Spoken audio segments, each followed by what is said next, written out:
There is a duo in the NBA that is quite frankly just dominating. And it is an unlikely duo.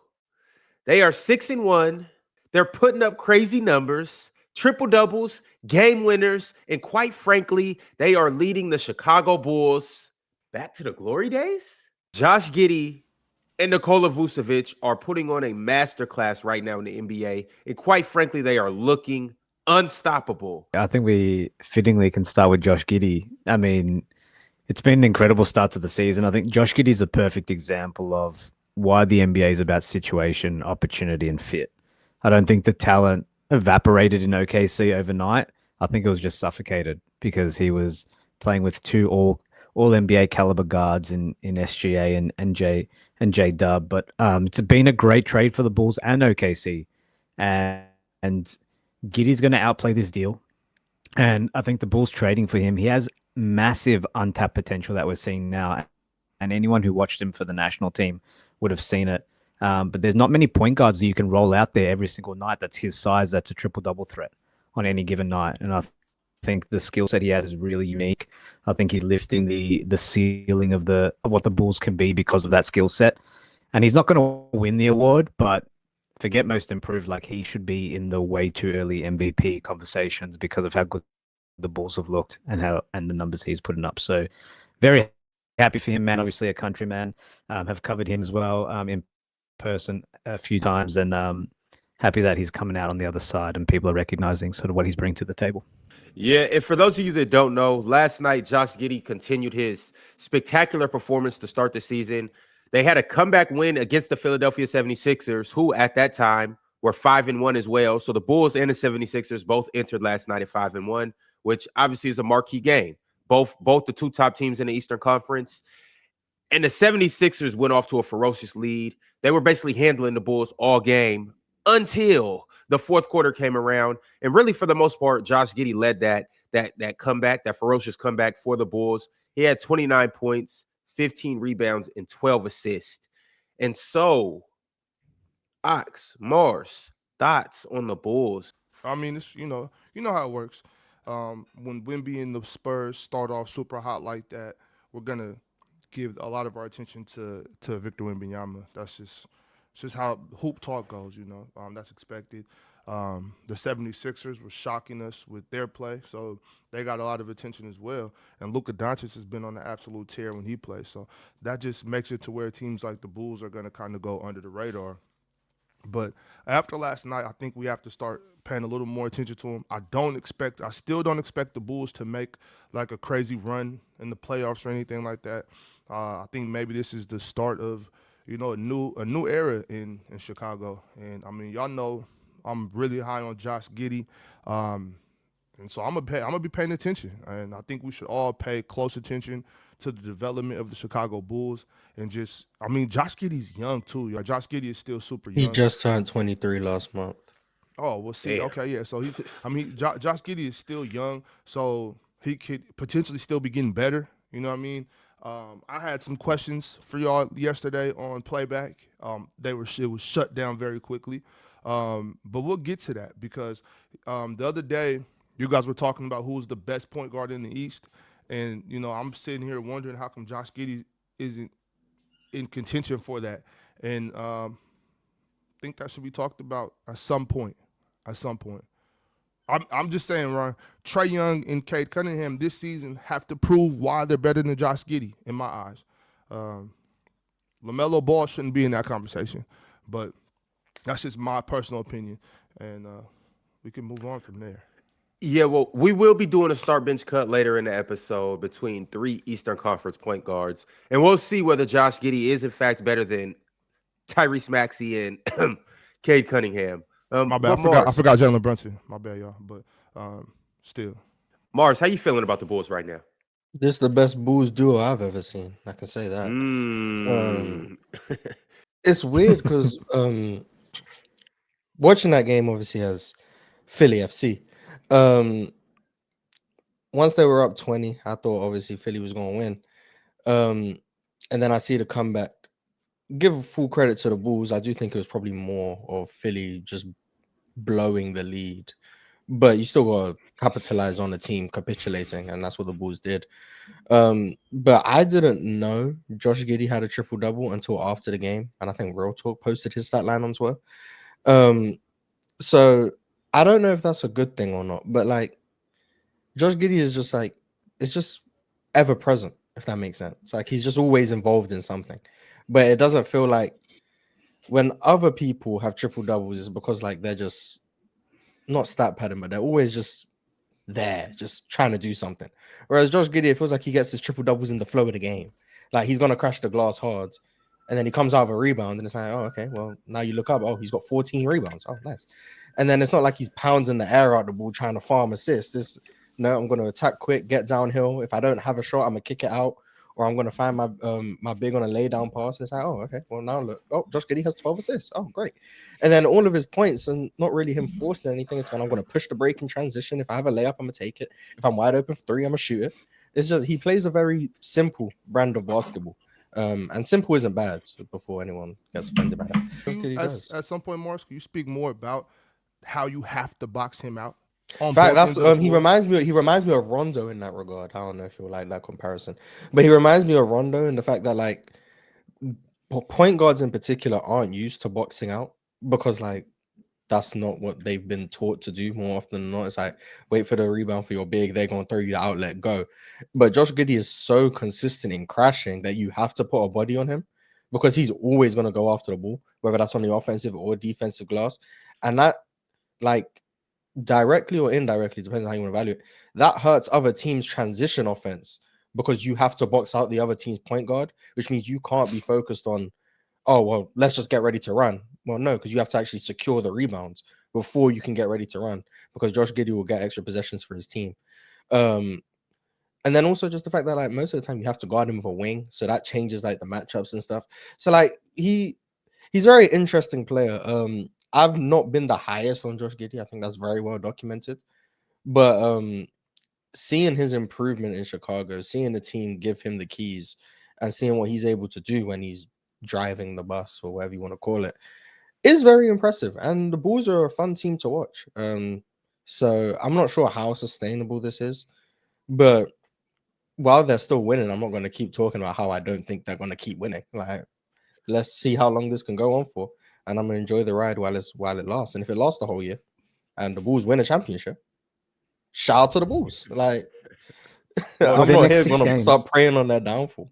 You literally, Mars, the rendition that you broke, the rendition that you broke down, Mars. This is sustainable because I don't think it's anything out of the ordinary. You just described what Josh Giddey is. Josh Giddey doesn't do anything that he doesn't know how to do. And I think that this is a testament of, to be honest with you, Coach Billy Donovan, how he's maximizing that offense. Like I watch Isaac Okoro, who was in Cleveland, who was ultimately a D3 guy, and he was getting better, but then in the playoffs, it kind of went the other way. But they maximize him in that space in Chicago. Like they don't just stand around and watch when Josh Giddey has the ball. It's not like when he's collapsing the defense, guys are just standing around and watching. I see Matas cutting to the basket, and he knows that Josh is looking for him. That's why he's diving. I see guys like Okoro rotating to the corner where they're wide open. And I know that that's part of the defense where they're just going to let him shoot wide open jump shots. Well, if I know that as a player on the floor, I'm going to look to shoot the basketball. Like you're going to leave me wide open. I can knock down an open shot. I might not be a 40% long ball shooter, but I can knock down an open shot. And the fact that Josh Giddey, he's so in command of this offense and they trust him. I mean, I think that that's a testament to what's going on with the Bulls. Like you talk about it, you're not sure if it's sustainable. The reason why I think it's sustainable, and I'm not going to say at the top of the Eastern Conference sustainable, but the reason why I think it's sustainable in terms of their game is because they don't do anything outside of what they do. Josh Giddey is perfect at what he does. And you just mentioned, Mars, about boxing out league guards. I mean, Josh Giddey almost 6'9". He ain't a small dude. So the fact that he's as big as he is, I think that maximizes them at their rebounding in terms of stopping plays. And then they get out and run. Vooch, and I'm going to say this real quick, Ron. Vooch reminds me of the uncle. He really shouldn't be hanging around us because he's a little bit too old, but we don't want him to leave because we really love this dude. And that's who Vooch is on this crew. He is that dude that, like, what are you doing here? But we don't want you to leave. Like, come hang out. Because the youth movement was supposed to be going on in Chicago, only except it hasn't. I mean, Vooch has been great for this team. And Ox, wait for Bacelis to get a little bit stronger. When he gets a little bit stronger, you're going to see an even better score. He had a play in I want to say in the third quarter where he went down the gut with his weak hand and he tried to punch it on Joel Embiid. He ain't strong enough yet, but he getting there. Like I think when he gets to that point where he develops some strength, he's going to throw that on a lot of other guys. I think defensively, this team is really connected, especially on the rebounding end. I like what I'm seeing with the Chicago Bulls. Ron, I can say, and I'll stand on this. I may ask her to stay over. I may ask her to stay over. Right? I ain't asking her to move in. I've been on a couple of dates with her, but I might ask her to stay over tomorrow night. A little Netflix and chill. Yeah, I may ask her to stay over. A little Netflix and chill with you. That's what I may ask her to stay over. I ain't getting her a drawer. She's not leaving some stuff at my house yet. No, we ain't doing that yet. But I may ask her to spend the night. She gonna find a way to leave some. But that may be the case. Aside from that, though, y'all, I just gotta say the obvious. Y'all might be scared to say it, but I'm not. I apologize, Chicago. I apologize to the Bulls as a franchise. Remember, I was kind of the one leading the charge that why is Billy Donovan still there? I was kind of the one leading the charge. I was kind of the one leading the charge. He was lucky to survive, though. Yeah, he was lucky to survive. I was kind of leading the charge saying that this was the epitome of mid. The epitome of mediocre of what they had going on in Chicago.